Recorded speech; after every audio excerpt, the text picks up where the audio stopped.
Salmo 4 é Salmo de Davi, é o mestre de canto, com instrumentos de cordas. E o título do Salmo 3 é Salmo de Davi, quando fugia de Absalão, seu filho. Então, como nós vimos semana passada, que uma vez que esse é o título, e o Salmo 3, então, tem um claro conteúdo do contexto, Davi como um crente, um israelita, linguagem bíblica sobre o israelita, não é apenas descendente de Abraão, descendente de Jacó, que era Israel, mas significa todos aqueles que vivem pela fé em Jesus Cristo, como viveu Abraão, e Jesus vai explicar isso, Paulo também. Então, Davi, como um verdadeiro israelita, ele é perseguido por alguém que é israelita, que foi seu filho Absalão e todo o povo que ele conquistou. Ele é perseguido pelo seu próprio filho, e a linguagem é que a perseguição do fiel acontece até dentro do meio do povo de Deus. Por isso nós temos visto que a igreja cristã moderna está tão diferente, e nas mesmas denominações você vê tanta inimizade, tanta oposição, tanto conflito, tanto desentendimento, tanto argumento, tanta doutrina, tudo para justificar uma vida distante de Deus, um padrão de culto fora do padrão de Deus, e as pessoas lá fora ficam confusas, mas por que tudo isso? O que é tudo isso? E isso quando os fiéis se levantam e dizem, olha, é assim que é o culto, é assim que é a masculinidade, é assim que é a feminilidade, é assim que é a paternidade, a maternidade, a família, é assim que se trabalha, é assim que se estuda, é assim que se cria filhos, é assim que se vive nas várias áreas sociais. Há uma perseguição dentro e fora da igreja. E o contexto, então, e a linguagem aqui é essa. E é comum entre os estudiosos que o Salmo 4, Davi escreveu sobre o mesmo contexto, a oposição do seu povo.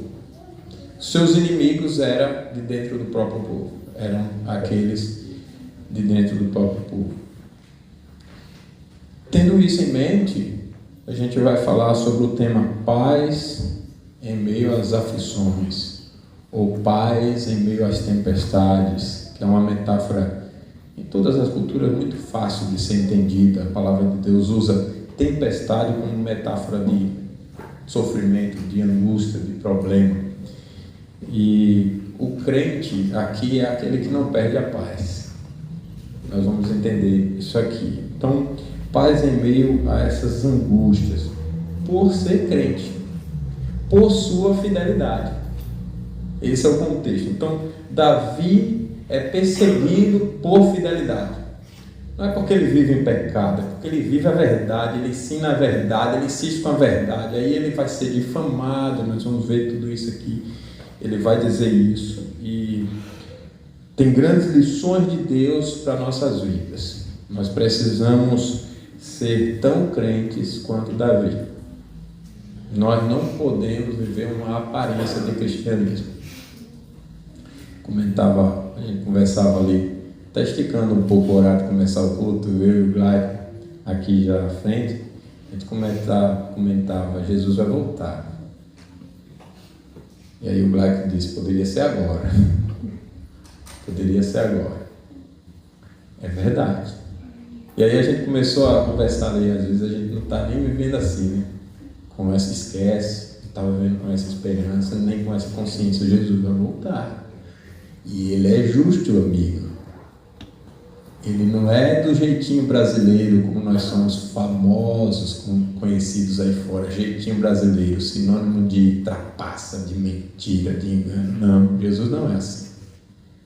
Se alguém não é justo, ele não vai dizer, vinde bendito do meu Pai. Ah, mas a salvação não é pela graça? Sim, mas o que é a salvação? Ela te tira do pecado para a santidade. É isso que é a salvação. Ela não é a permissão para viver no pecado.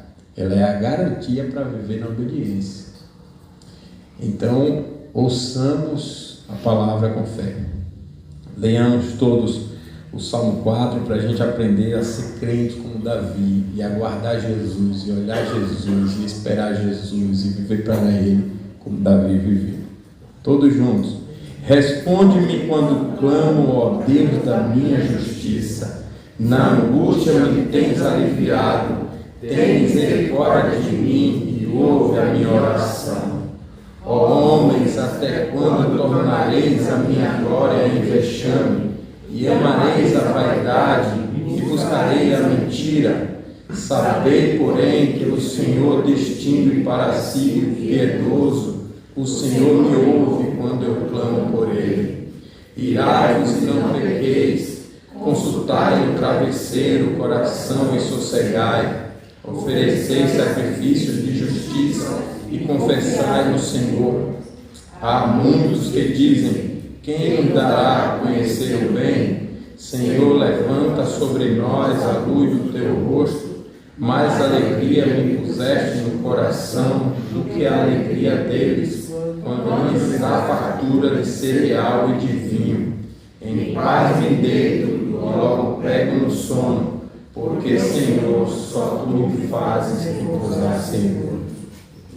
Ontem tivemos chuvas fortes aqui na região, mas em Rio Bonito do Iguaçu, no Paraná, foi muito pior. Algumas notícias, algumas reportagens afirmaram que cerca de 90% da cidade foi destruída e houve 5 vítimas fatais em Rio Bonito do Iguaçu, lá no Paraná.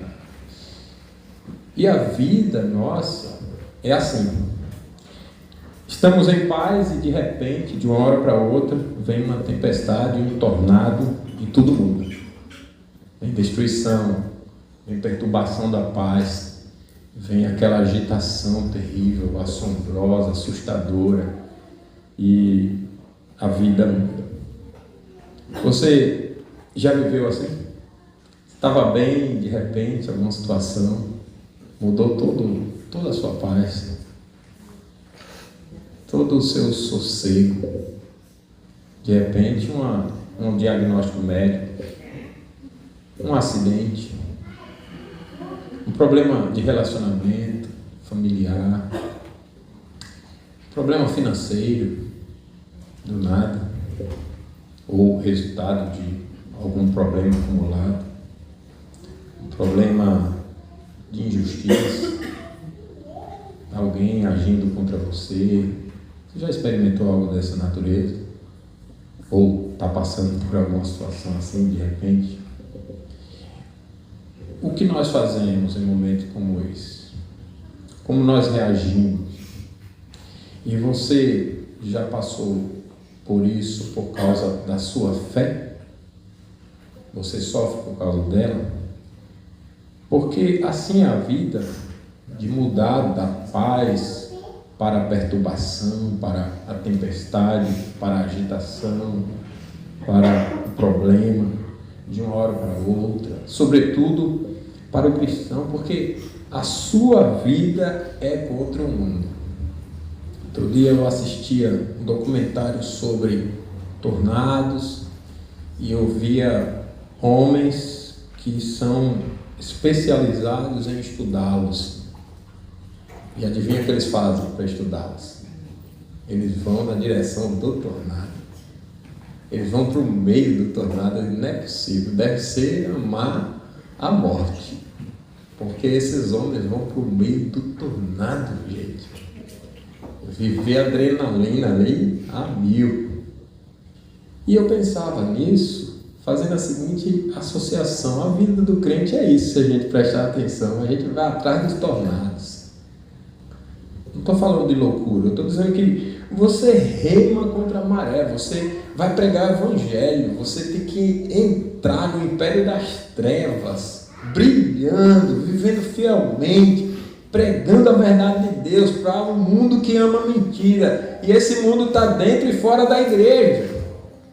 E você tem que fazer isso, a começar com o seu lar. Então, se o homem tem uma esposa descrente, já começou a guerra ali. Se tem filhos descrentes também. Se é a esposa com o marido descrente, nem se fala. Se são filhos com pais descrentes, a situação é terrível. Imagine, é em todo lugar onde há um coração orgulhoso, e principalmente quando camufla, faz parecer que é crente, como Absalão: eu sou Israel, eu sou povo de Deus. A situação é terrível. Então, de repente, seja a tua situação. Você já viveu assim? Nós vivemos parecendo que gostamos de aventura, de adrenalina, né?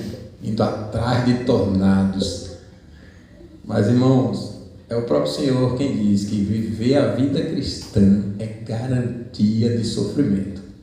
Aquele que quer viver piedosamente em Cristo Jesus padecerá perseguições. É o que diz a palavra de Deus.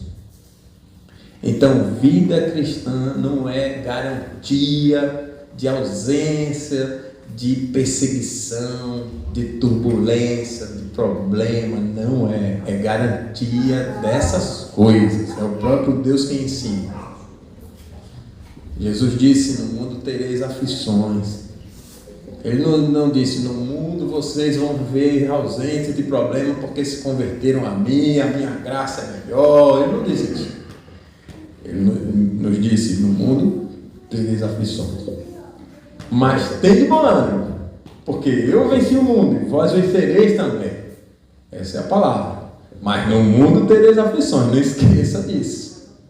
Viver o cristianismo verdadeiro em todas as áreas é oposição de todos os lados, dentro e fora da igreja. Não foi fácil para os apóstolos, não foi fácil para os profetas, não foi fácil para Davi, e é isso que Davi está nos contando em sua oração. Calúnias o cercam, amizades traidoras, ele experimenta traição, mas sua alma não perde a paz, ele continua em paz. A paz de Deus, que excede todo entendimento, guarda sua mente e o seu coração. E é por isso que nós precisamos entendê-la corretamente, para a gente não confundir a falsa paz com a verdadeira paz. Aquela confiança orgulhosa, que será, cedo ou tarde, desmascarada, não se sustentará, porque é uma falsa confiança orgulhosa. Aquela capacidade de cauterizar a mente e não sentir dor diante do pecado. Não é disso que a Bíblia está falando. Ela está falando da paz de Deus, porque Deus, que deu a graça, sustenta a vida na sua justiça, na sua palavra, na sua lei, na vocação para a qual Deus chamou. E uma vez que Ele chamou, e Ele faz viver, e é Ele quem conduz, Ele aprova. E se Ele aprova, a pessoa vive em paz com Deus. Porque a vida que o próprio Deus plantou, lembra do Salmo 1? Ele é como árvore plantada junto a ribeiros de água. Ele não é uma palha sem vida, sem raiz, sem beleza, no modelo de vida, na santidade. Não, ele é como árvore. Radical diferença entre o justo e o perverso. E o justo, portanto, tem a aprovação de Deus. De maneira que, até quando a mente fraqueja, se perde ali. Será, Senhor, que o Senhor está irado comigo? Tenha compaixão de mim. Como vários servos oraram. O próprio Davi, no Salmo 27, a partir do verso 7, ele ora assim: ouve, Senhor, a minha voz, eu clamo, compadece-te de mim. Eu estou orando porque o Senhor mandou. Se o Senhor está irado comigo, me perdoe. Mas a paz não se perde. Deus vai lá e o próprio Deus ajuda a pensar. É dessa paz aqui. Essa paz não se perde em meio às tribulações, e ela não depende das circunstâncias. A alma, então, que está realmente na dependência do Senhor, vive as diversas circunstâncias por causa da sua fé, circunstâncias difíceis de perseguições, de sofrimentos, de injustiça, sem perder a paz, porque a presença de Deus é a sua paz. É Deus que está com ele, é Deus que está garantindo a caminhada, é Deus que está garantindo aquela consciência da graça, de que Deus está comigo e isso é tudo. O cântico aqui de Davi é o cântico de qualquer crente que confia quando tudo grita ao contrário. Deus revelou para nós as suas canções de louvores. Os salmos são os louvores de Deus sobre Ele mesmo, dados para os homens, porque os homens são incapazes de dizer de Deus o que Deus é digno. E por mais que a gente tenha habilidade de fazer parecer e escrever qualquer coisa que pareça poeticamente, no estilo também, mais bonito, mais belo, não é a palavra de Deus. Se a gente fizer a troca da palavra de Deus pela palavra dos homens, é a incredulidade que está inclinando aquela percepção. Mas quando alguém percebe a maneira como Deus se descreve, quando alguém reconhece a palavra de Deus é única, de maneira a orar a Deus, desvenda, Senhor, os meus olhos para que eu contemple as maravilhas da Tua lei, a gente vai perceber que cânticos como esse dizem o que ser humano jamais conseguiria dizer se Deus não fizesse dizer. Eu não conseguiria orar assim, eu não conseguiria aprender a dizer essas palavras. É o hino do coração que, em meio à agitação, descansa na providência divina. É o hino do coração do crente. E aqui nós lemos a luz de Cristo, que é a perfeita encarnação desse descanso. Porque Cristo é o rei representado por Davi. Quando Deus deu a Israel um rei e deu o nome de Davi, Deus estava falando sobre Jesus e disse: Ele é o verdadeiro rei. E o sofrimento de Davi sendo rejeitado pelos seus representou o sofrimento de Jesus Cristo sendo rejeitado por seu povo. De maneira que Jesus é o verdadeiro Davi, é o príncipe da paz, que dormiu tranquilo em meio à tempestade para nos ensinar que essa é a vida do crente. O crente é crente por quê? Como é chamado crente pela Bíblia? Cristãos, que significa pequenos cristos. Então tudo que Davi viveu foi pelo que Jesus viveria, representando Jesus. E o que Jesus viveu é o que todo crente vive, porque nós somos dele e nós somos corpo dele. Nós somos seu corpo, ele é a cabeça, nós estamos unidos a ele, nós somos um com ele.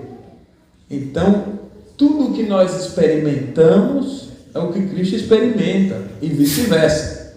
Razão pela qual, quando Paulo perseguiu a igreja e Jesus foi encontrá-lo, as palavras de Cristo foram: Saulo, Saulo, por que me persegues? Porque perseguir a igreja é perseguir a Cristo. Então, a mensagem é para nós.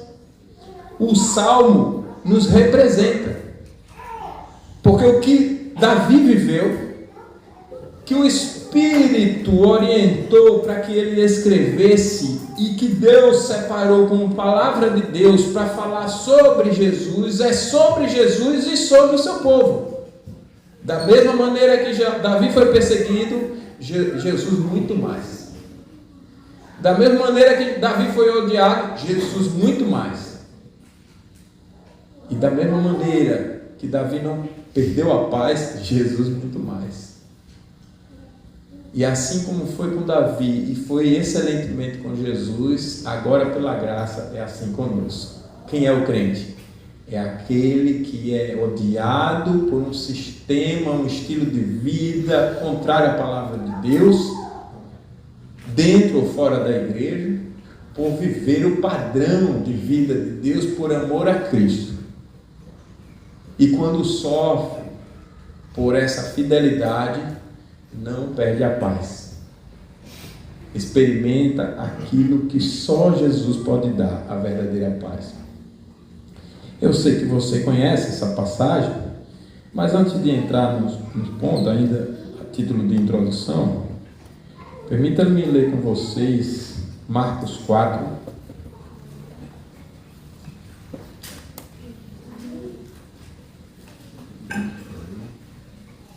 Marcos 4, versos 35 a 41. Olha que lembrança maravilhosa nós temos aqui da palavra de Deus. Diz assim: naquele dia, sendo já tarde, disse-lhes Jesus: passemos para outra margem. E eles, os discípulos, despedindo a multidão, o levaram assim como estava no barco, e outros barcos o seguiam. Ora, levantou-se grande temporal de vento, e as ondas se arremessavam contra o barco, de modo que o mesmo já estava a encher-se de água.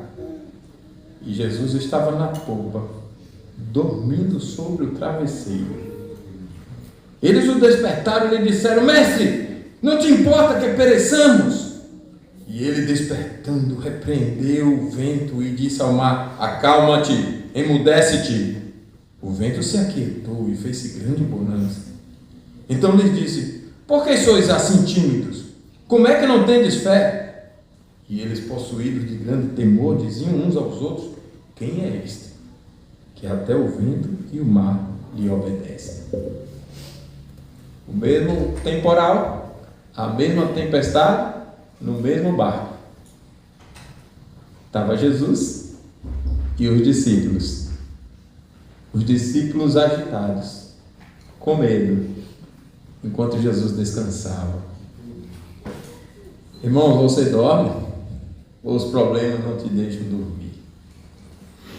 Talvez você tenha desenvolvido a habilidade para dormir em meus problemas. Talvez. Como Jonas. Jonas, Deus manda para mim, ele vai para Tarsis e ele: não, está tudo bem, eu vou dormir e dorme. E isso não é virtude não, irmãos. O sono do qual está falando aqui é metáfora para a confiança fiel de quem não está vivendo contrário à vontade de Deus. Mas se é como Jonas, a palavra de Deus é para te despertar. Desperta, tu que dormes. Levanta-te dentre os mortos, né? É um pecado dormir quando você não está bem com Deus. Mas quando se está bem com Deus, aqui é metáfora de dependência, de confiança, de honrar a Deus numa vida que não desiste da fé, que não alimenta ansiedade pecaminosa, medo, mesmo sofrendo por esse amor a Ele. Então nós vamos ter aqui nesse Salmo 4 lições. Não pretendo passar do meio-dia, né? Mas 4 lições. A primeira é a confiança na providência de Deus, versos 1 e 2. A segunda é a eleição que garante a segurança. Nós vamos entender isso aqui. Eleição que garante a segurança, versos 3 a 5. A terceira é a alegria que provém da graça, versos 6 e 7. E a última é a paz que floresce da fé, no verso 8. Então essas vão ser as lições. Vamos para a primeira? A confiança na providência de Deus, versos 1 e 2. Vamos voltar lá para o Salmo 4, versos 1 e 2.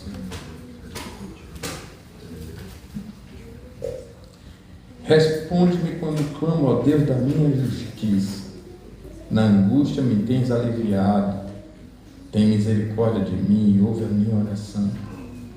Ó homens, até quando tornareis a minha glória em vexame, e amareis a vaidade, e buscareis a mentira?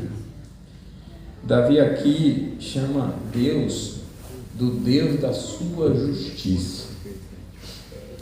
Responde-me quando clamo, ó Deus da minha justiça. Isso aqui para dizer qual é a intensidade da situação.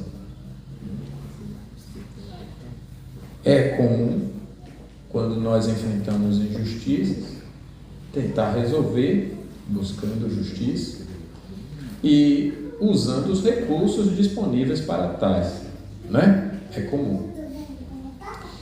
Então, por exemplo, se você está sendo injustiçado numa compra, como nossos irmãos enfrentaram aqui recentemente, eu nunca vi aquilo, compram a casa, pagam pela casa e a justiça dá direito de que eles não são donos da casa. Eu nunca vi isso. Isso é um absurdo dos absurdos. Aí tem que recorrer.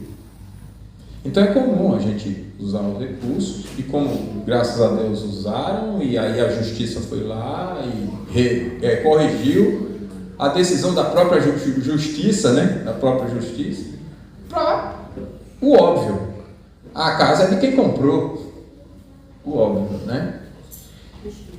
Mas imagine que já está acontecendo isso em muitas áreas. Imagine que eles recebessem o não da justiça nas instâncias posteriores, dizendo: não, é verdade, a casa que vocês compraram não é de vocês não, é de quem vendeu. Mas como assim? Eu paguei, está aqui. Não, mas agora a ordem é essa, a lógica é essa: vocês pagam, mas a casa é de quem vendeu. Então o que significa compra? Então restitui meu dinheiro. Não. Vocês compraram, mas a casa é... Olha que absurdo, é uma injustiça, uma loucura.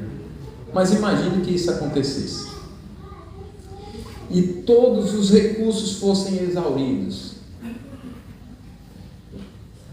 Qual o último recurso faltava? Não? Divino. Só Deus. É disso que Davi está falando aqui. Quando ele diz: ó Deus da minha justiça, ele está dizendo: falta justiça no meu povo. Não há mais ninguém fazendo certo. Não é aquela coisa que a gente é ensinado pela palavra a fazer, que é buscar a Deus em todas as circunstâncias. Tem que buscar mesmo a Deus. Mas ele está falando de outra coisa. Por isso que ele descreve, dizendo que os homens são perversos, que abandone a mentira, homens, abandone a falsidade. Ele está dizendo para mim e para você: acabou, não há mais justiça aqui, o último recurso é Deus. Se Deus não fizer justiça, está tudo perdido. É disso que ele está falando. E não é assim que nós estamos vivendo. A nossa sociedade, dentro e fora da igreja, não prepara para isso. Você na própria igreja chega e quanto mais argumenta na palavra para mostrar nos concílios: olha aqui, a palavra está dizendo isso, mais você é odiado, mais há oposição. Dentro das igrejas são assim hoje.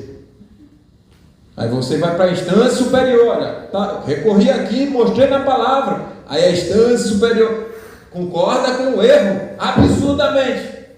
Aí você vai para a última instância, aí concordam também, você não há mais justiça. Acabou. Ah, mas isso é a sua interpretação. Não é a minha interpretação. A palavra é uma só, inalterável. É inalterável. Então aqui Davi clama a Deus como Deus da sua justiça e mostra que não havia mais justiça.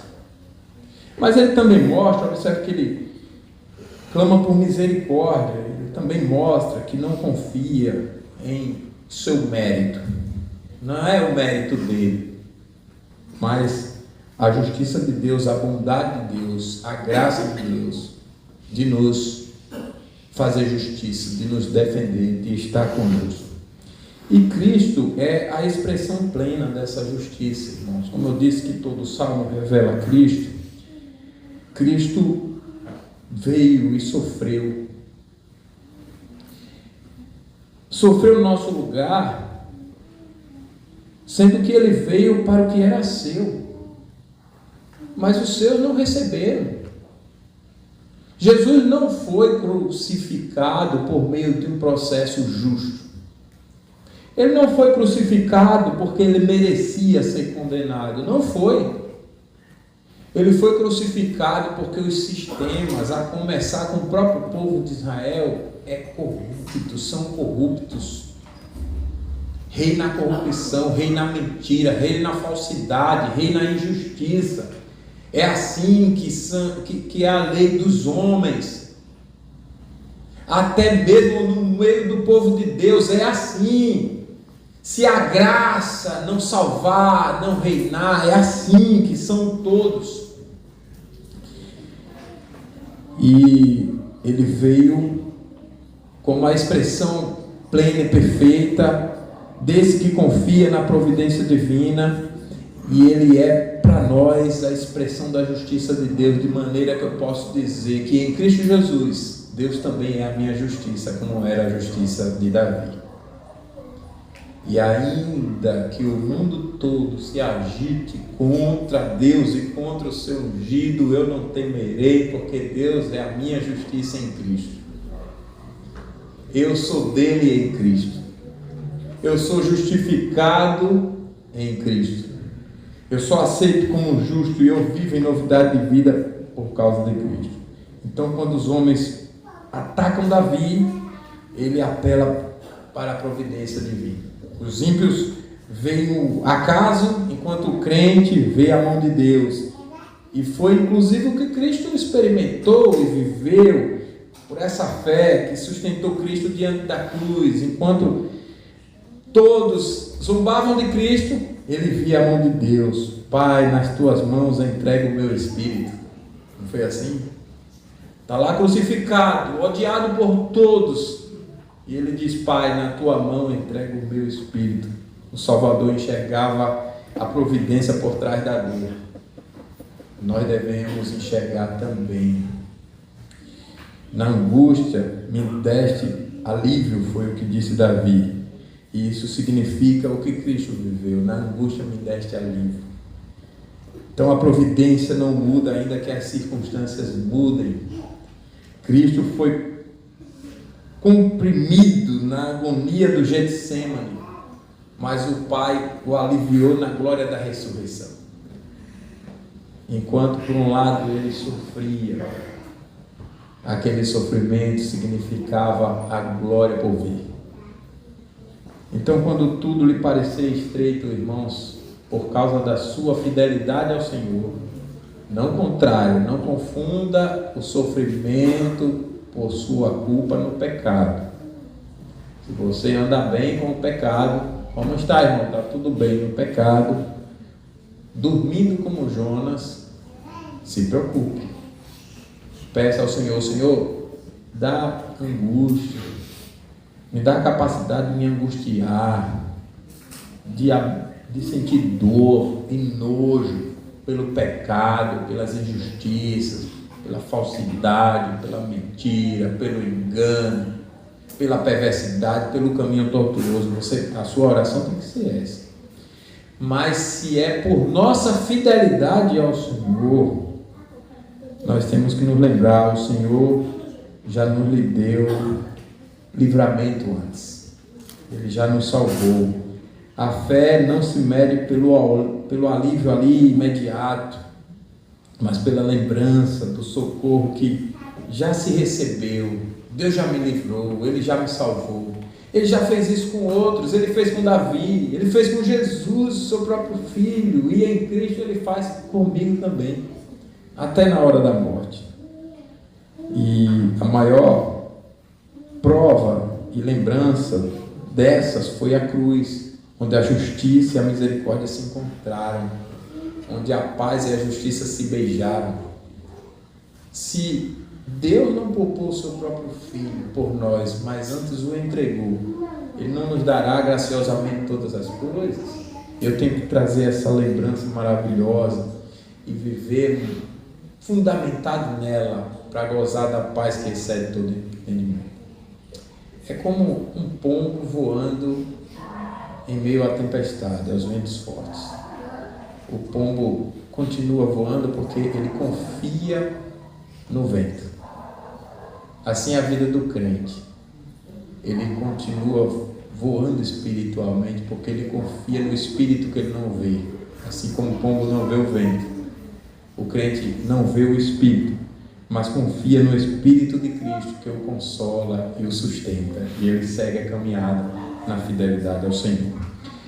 A segunda lição é a eleição que garante segurança, versos 3 a 5. Olha só: saber, porém, que o Senhor distingue, separa, escolhe para si. Então ele elege para si, ele distingue para si o piedoso. O Senhor me ouve quando eu clamo por ele. Irai-vos e não pequeis, consultai no travesseiro o coração e sossegai. Ofereceis sacrifícios de justiça e confiai no Senhor. A segurança aqui do justo não está então em seu mérito, essa é a lição, mas na escolha soberana de Deus. É Deus quem distingue, é Deus quem separa, é Deus quem escolhe o piedoso, porque foi Ele quem me plantou lá no Salmo 1, foi Ele quem me fez piedoso. O piedoso é aquele que, ouvindo a voz do Evangelho, quando não era piedoso, quando era inimigo de Deus, veio a fé pelo ouvir, e ouvir a palavra de Deus, e ao ouvir a fé, ele decidiu amar a Cristo. A decisão foi dele, mas porque ele foi feito nova criatura e recebeu o dom que faz com que ele responda positivamente na direção desse amor. Não é o amor dos homens, não é o amor de lábios, não é um amor fingido, é a vida real de alguém que foi alcançado pela graça. Então o mérito do justo, quando avaliarmos a nossa vida em santidade, quando vermos como nós estamos tendo prazer em viver a vida de Deus, seja no conhecimento da palavra, seja no culto, seja na família, seja nas finanças, seja no trabalho, seja na cultura, seja na política, seja na academia, seja nas artes, seja onde for, na música, no teatro, onde for, seja no lazer, nas férias, nos relacionamentos, eu vivo o prazer de Deus. Quando avaliarmos assim, eu vivo a palavra de Deus, eu tenho prazer em viver a palavra. Não avaliemos com orgulho, reconheçamos, eu faço isso, porque hoje já não sou eu quem vive, mas Cristo vive em mim. Eu faço isso porque eu fui escolhido por Deus, eu fui separado por Deus para viver essa novidade de vida. Eu faço isso não porque eu tenho capacidade em mim mesmo, olha como eu sou bom, não.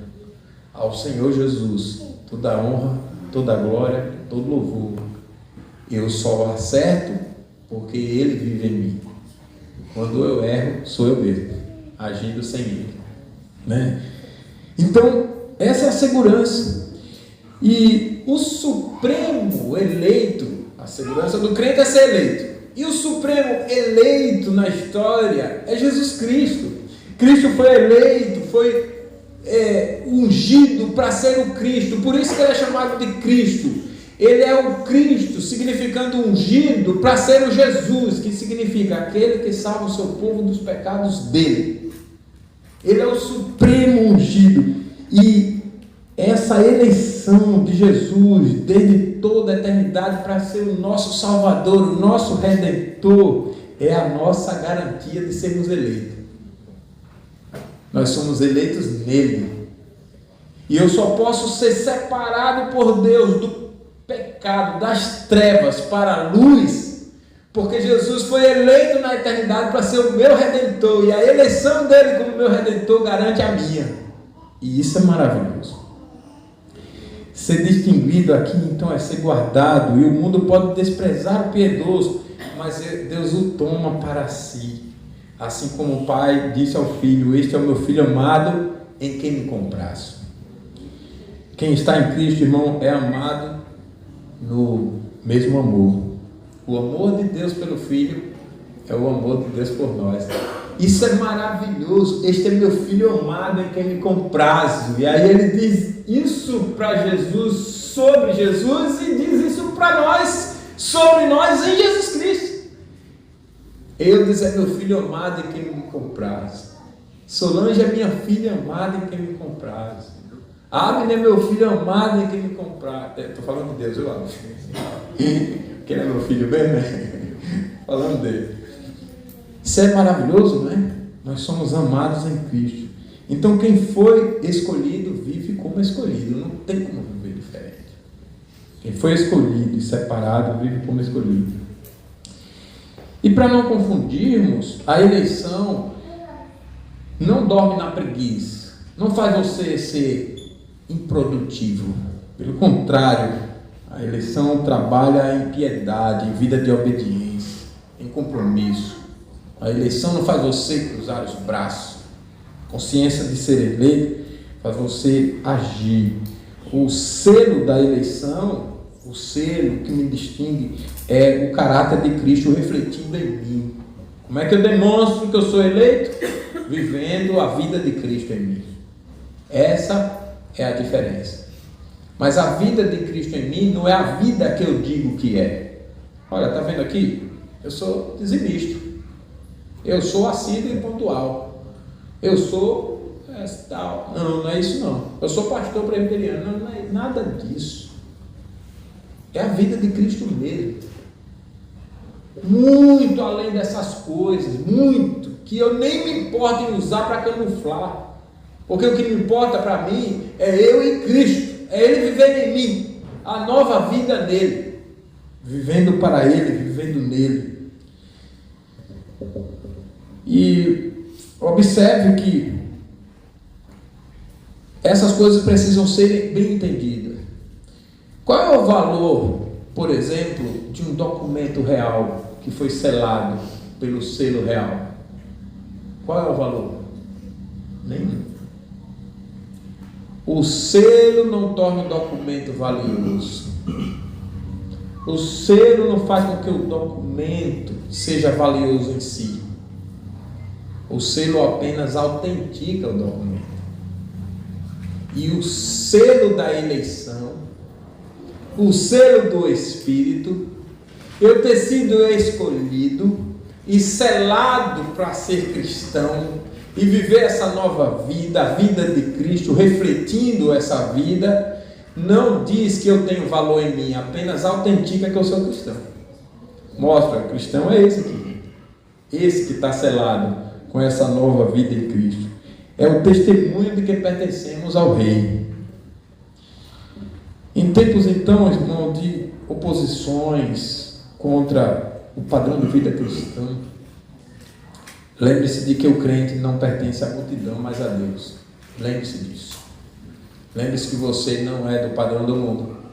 Você não é do estilo de vida do mundo. Você não é dos argumentos do mundo. Você não é da hipocrisia, da falsidade, do ódio, do desamor, da mentira, do engano, da perversidade, de toda a promiscuidade e iniquidade do mundo. Você não é. Você é de Deus. E o selo de que você é de Deus é o testemunho de uma vida a serviço do Rei. E quem está unido a Cristo está seguro. Quem Deus separa, o mundo não destrói. Disse Jesus sobre os crentes: ninguém os arrebatará de minha mão. Aquele que o Pai me deu, ninguém arrebata de minha mão. A terceira lição é a alegria que provém da graça. Observe aí os versos 6 e 7. Há muitos que dizem: quem nos dará a conhecer o bem?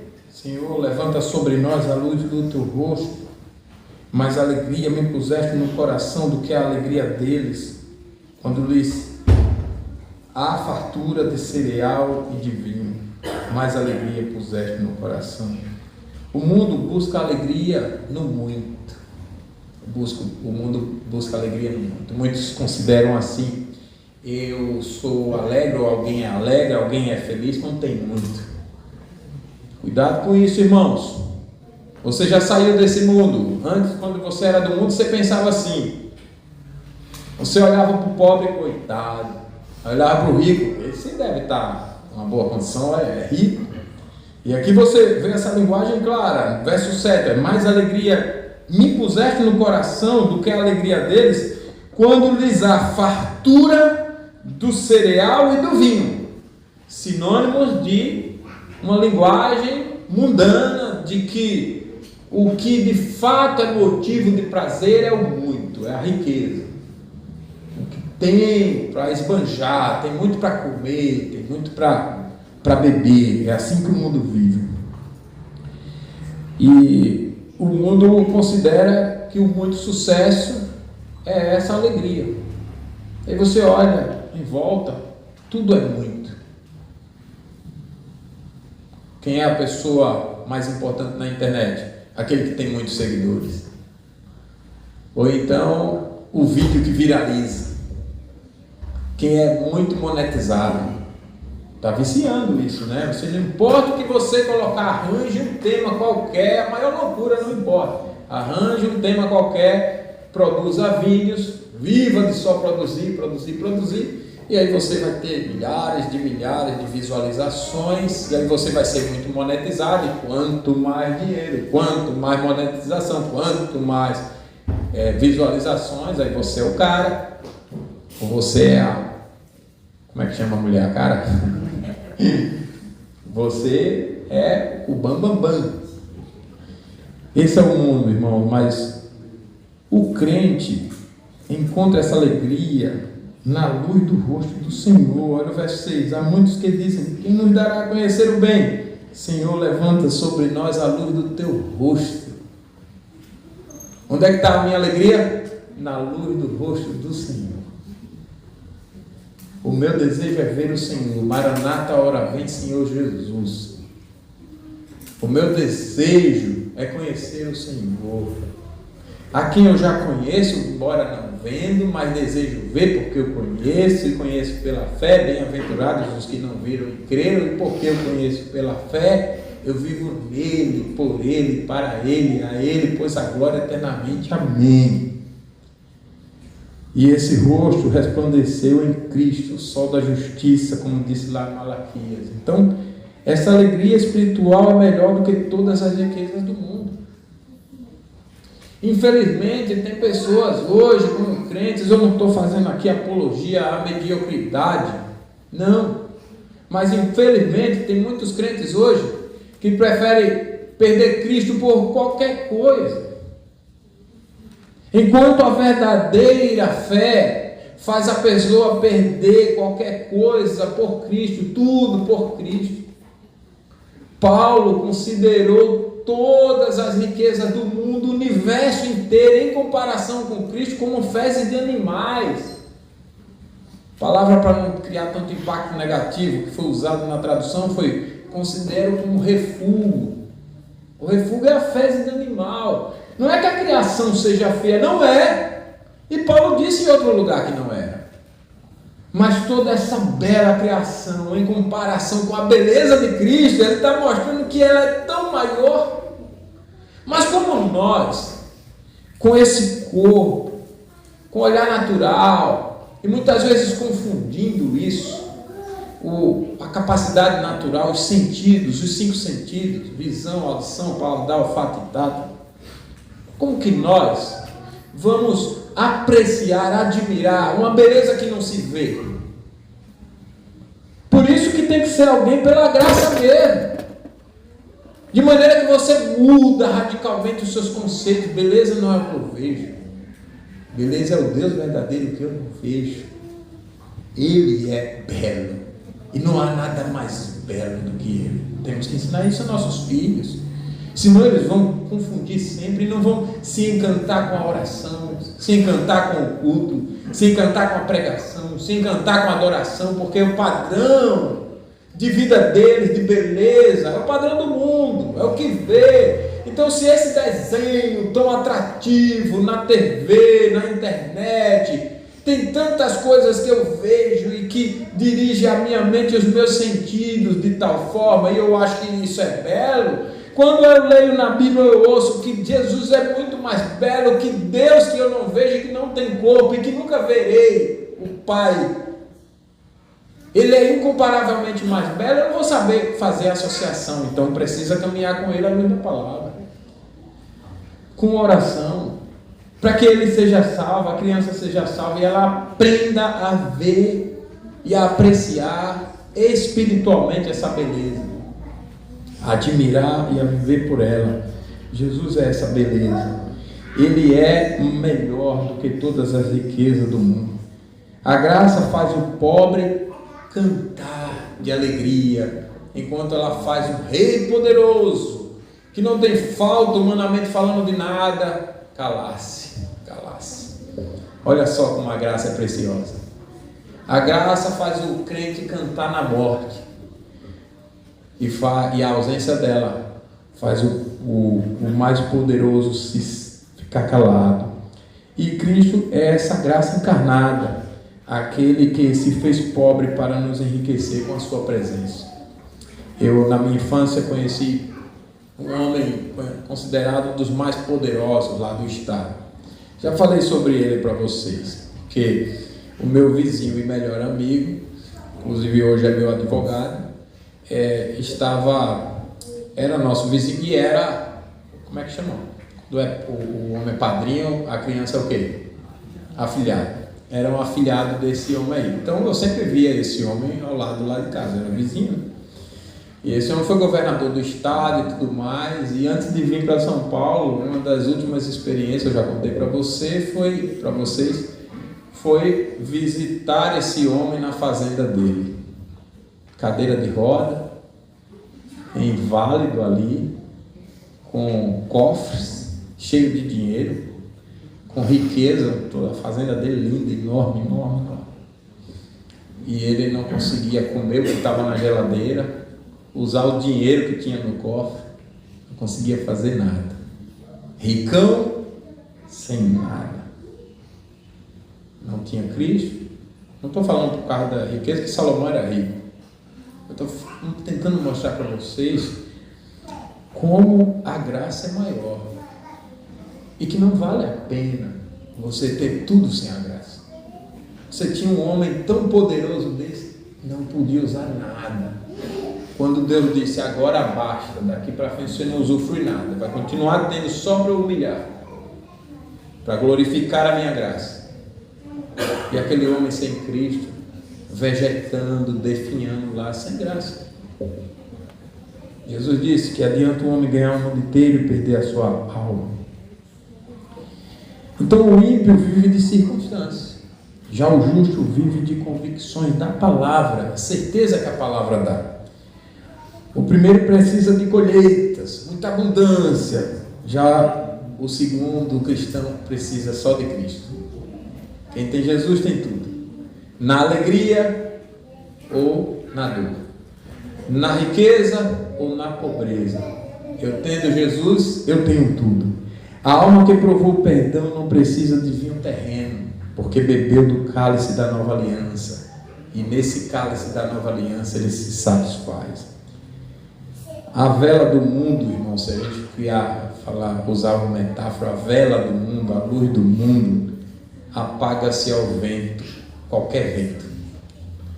A luz do mundo é como a luz de uma vela, qualquer vento apaga. Mas a chama da graça que está no cristão brilha por toda a eternidade.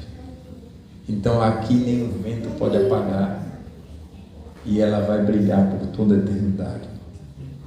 E Cristo é essa luz, a luz que o vento da morte não apagou.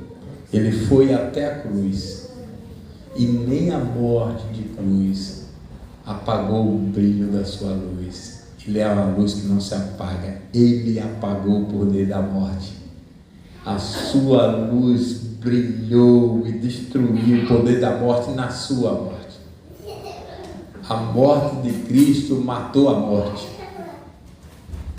E na morte de Cristo, a morte foi humilhada. E hoje nós temos a promessa de vida em Cristo. Ele é a vida. Ele é a ressurreição e a vida. Não há circunstância que mude a fé do crente que confia nesse Cristo que venceu a morte. Coração que descansa na graça não tem mais escassez. A alegria verdadeira nasce da comunhão com Cristo, não do acúmulo de bens. Quem tem Cristo no coração tem mais do que quem tem celeiros cheios. Teve um homem na Bíblia, e Jesus falou sobre ele, que plantou muito, juntou muito em celeiro, e depois disse, agora descansarei. porque eu tenho para muitas gerações. E Jesus perguntou ali: louco, essa noite pedirão a tua alma, e o que tem para oferecer? Você entendeu, Abner? A pregação não está lá fora não, filho. Deus está falando com você aqui. Hoje pedirão a tua alma, o que tem para oferecer? Estou chamando essa atenção para ele já corrigir e aprender, né? Esses dias a gente lembrou lá em casa de uma pregação na qual eu estava lá em Sergipe, e o pastor pregava com muita unção de Deus ali, e a gente estava ali concentrado, e de repente um inseto voou. E quando voava, o pastor imediatamente disse: irmãos, Deus é maior do que esse inseto, e Ele está falando com você, larga o inseto para lá. Eu ouvi aquilo e ali veio uma lição tão grande, como a gente troca Deus facilmente, né? O inseto foi usado para mostrar o pecado do povo, a palavra era trocada. No instante surge os perversos querendo já argumentar, também, quem é que não tem medo de inseto? Mas é exatamente isso. E o homem foi usado por Deus para mostrar exatamente isso. A pessoa fica trocando Deus por qualquer coisa.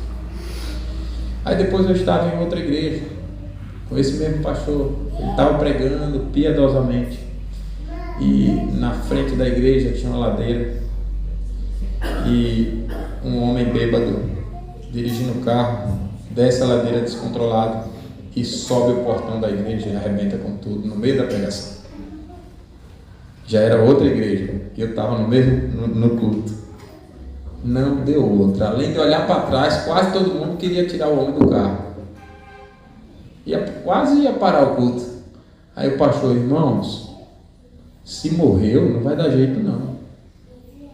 Mas você está correndo risco de vida. Troca Deus por qualquer coisa. Ouça a palavra de Deus.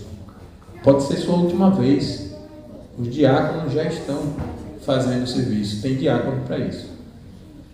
A igreja volta toda e fica em silêncio. Você se ofenderia com a repreensão dessa? Eu não me ofendi. Eu pedi perdão. E que Deus nos dê graça, viu, amém? Para reconhecer. Não posso ficar trocando Deus e colocando meus pensamentos lá fora. Deus está aqui. A quarta lição e última está no verso 8. Em paz me deito e logo pego no sono, porque, Senhor, só Tu me fazes repousar seguro. Em paz me deito e logo pego no sono. Este é o retrato da serenidade da fé. Quem reconhece a providência, quem reconhece o Deus está agindo, quem reconhece a eleição e a graça, pode descansar. Deus me escolheu, Deus me chamou, Deus me elegeu, Deus me capacitou. Eu estou na missão, na vida, no estilo de vida, na obra, na obediência para a qual Ele me chamou. Eu estou vivendo de acordo com a vontade dEle. Eu conheço a vontade dEle. Eu me dedico por ela. Eu sou aquele que medita dia e noite e não me canso de meditar. E eu quero conhecê-lo por toda a eternidade, como já comecei a conhecer aqui. E há evidências inconfundíveis de que eu amo esse conhecimento, porque eu medito dia e noite na palavra, não para distorcê-la, mas para viver por ela, humildemente. Então esse que reconhece a providência, a eleição, que é Deus quem por trás de todo aquele sofrimento, por causa da minha fidelidade, tem uma graça, tem uma vitória para mim, e que eu vivo nessa graça, eu posso descansar. Cristo é o nosso descanso, o verdadeiro shalom. Então Davi dorme enquanto os ímpios conspiram. Por quê? Porque Deus era com ele, era por ele. Cristo também dormiu, irmãos, o sono do justo no barco e o sono da morte no sepulcro, e em ambos mostrou que nenhuma tempestade impede o controle de Deus, nenhuma tempestade impede o agir de Deus. Irmãos, oremos assim: Senhor, dá a graça de estar ouvindo, mas agir mais do que ouvir, não ficar só no ouvir, e eu viver essa verdade de que não teme nem a morte, nem a morte. Eu assisti semana passada apareceu lá numa das mídias sociais rapidamente um vídeo de uma mulher, e ela era psicóloga, provavelmente seus 20 e poucos anos, 30 no máximo, bonita, falava bem, parece não viralizar na internet, parece não viver disso, pelo que eu vi, mas ela gravou esse vídeo, e ela gravou assim que aconteceu algo com ela. Ela era psicóloga e crente, e ela usava a pregação do Evangelho, a Bíblia. As pessoas chegavam lá com um problema, porque eu traí minha esposa, aliás, eu não estou bem, estou deprimido, isso, estou aquilo, e quando eu ia fuçar, eu traí minha esposa, não vivo mais com ela, sou divorciado, não sei o quê. Já estou no 5º casamento, na 5ª relação. Ela, então, o que eu disser para você aqui, não vai adiantar nada não. Você precisa de Jesus. Aí, para ser uma pessoa de fibra nesse sentido, ela foi denunciada. E aí ela começa o vídeo toda emocionada, os olhos cheios de lágrimas, mas ela em paz, alegre. Ela disse: eu acabo de receber a notícia de que eu fui denunciado no conselho de psicologia. E eu atendo no consultório assim, assim, assim. Eu imaginava que isso poderia acontecer e eu tinha medo. Mas eu quis compartilhar o que acabei de experimentar. Quando eu recebi, ao invés de medo, o que me tomou foi uma alegria indescritível. Por causa de um pensamento. Eu estou sofrendo porque eu fui fiel a Cristo. Porque eu sou fiel a Cristo, eu estou sofrendo. E aquilo me deu uma paz. Eu não estou sofrendo por outras coisas. Eu estou sofrendo porque eu estou sendo fiel a Cristo. E eu chorei ali diante de Deus, eu adorei e vim gravar aqui para compartilhar com outros, para que se alegrem comigo, ou conheçam a fé que eu tenho. Por isso que eu estou ainda com as lágrimas assim, para dizer como é maravilhoso conhecer a Cristo, viver para Ele. Irmãos, eu lembrei dos pais da igreja.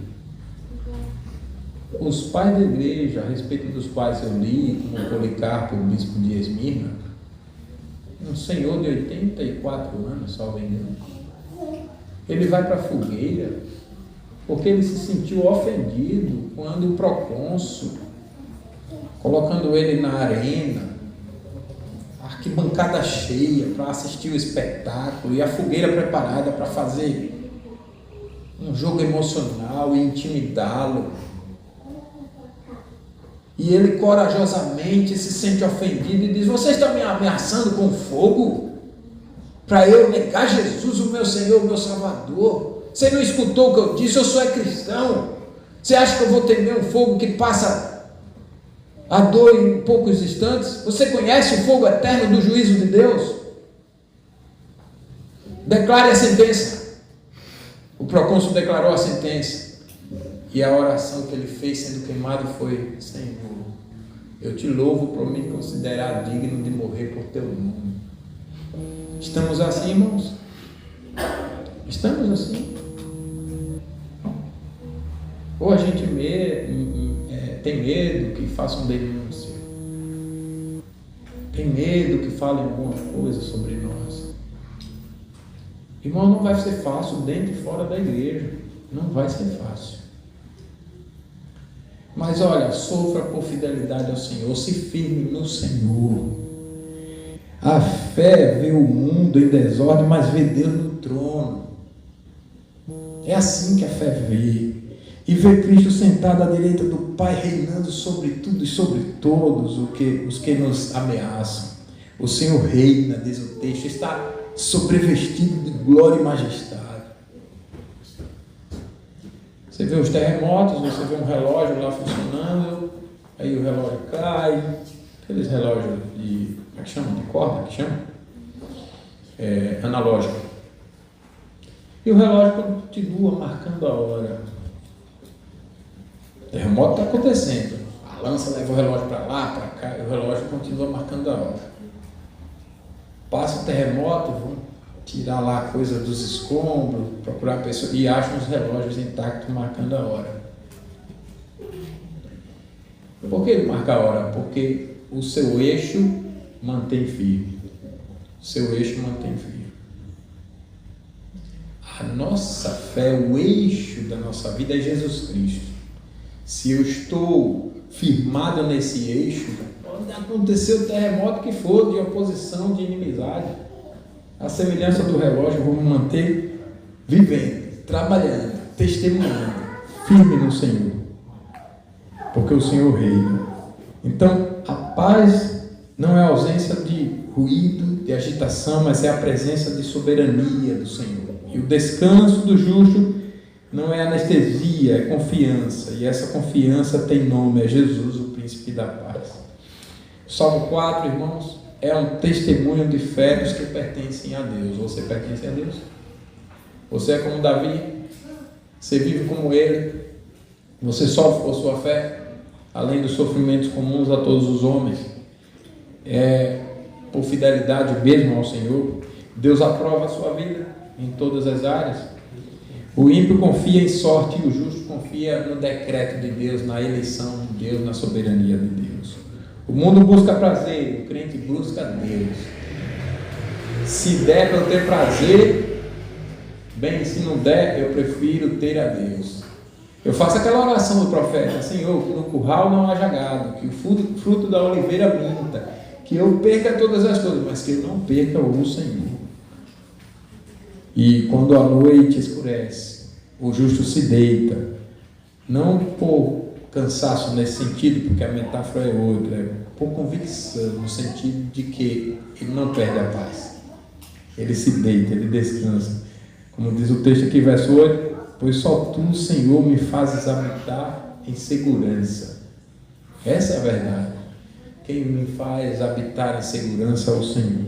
Cristo é o cumprimento deste salmo. Ele é o justo separado por Deus, caluniado pelos homens, que confiou no Pai até a cruz e dormiu no sepulcro com paz perfeita. Porque Ele é a paz, Ele é o príncipe da paz. Em Cristo o eleito descansa.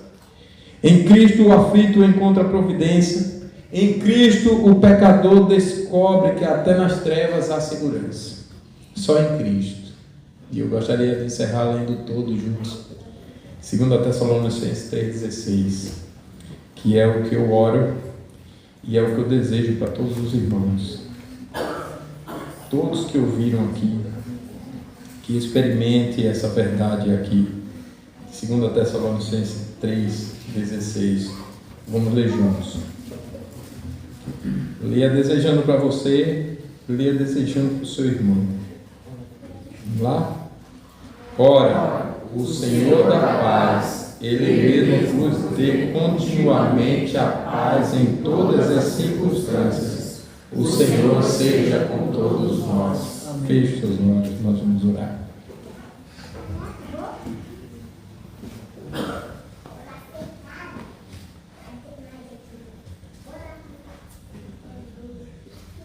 Tu és maravilhoso, Senhor.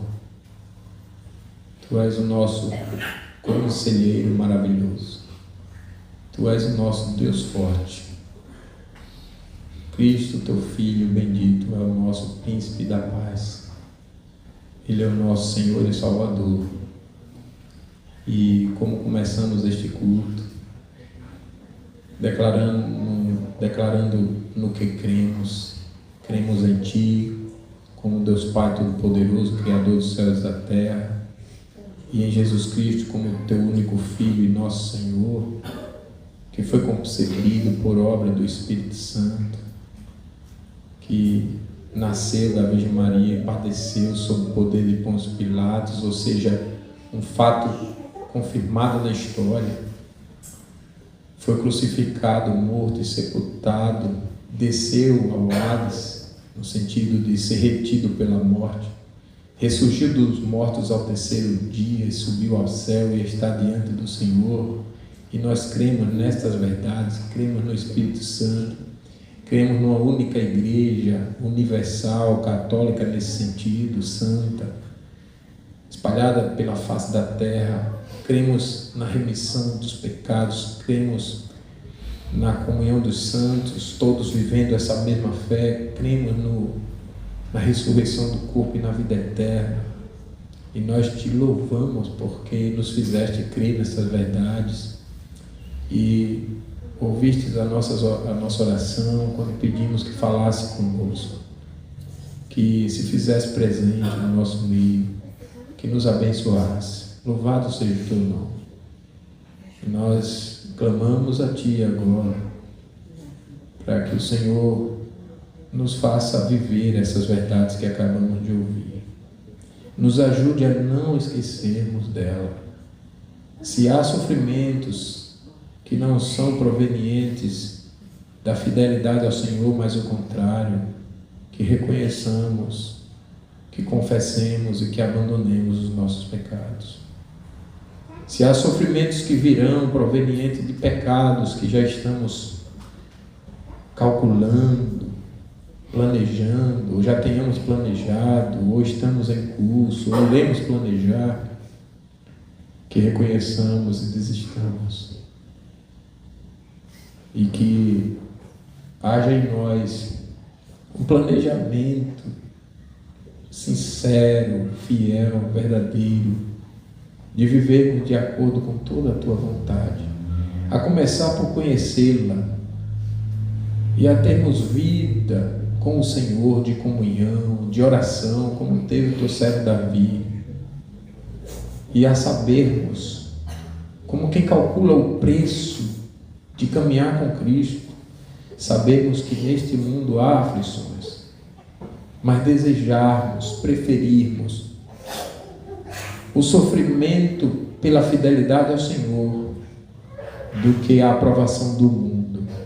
Dá-nos esta bênção, Pai, para que o nosso coração deseje assim, e então, e só então, experimentarmos da paz que excede todo entendimento, que não muda, que não passa, mesmo diante desses ventos terríveis, tempestuosos, que assolam nossa vida. De maneira que não vivamos por circunstância, mas pela nossa convicção em Cristo, que foi nos dada pelo Senhor por meio da Tua palavra. Que adoremos a Ti depois deste encontro, durante todo o restante desse dia, e não nos desviemos da Tua presença em nome de Jesus. Amém. Vamos cantar de pé, Salmo 121.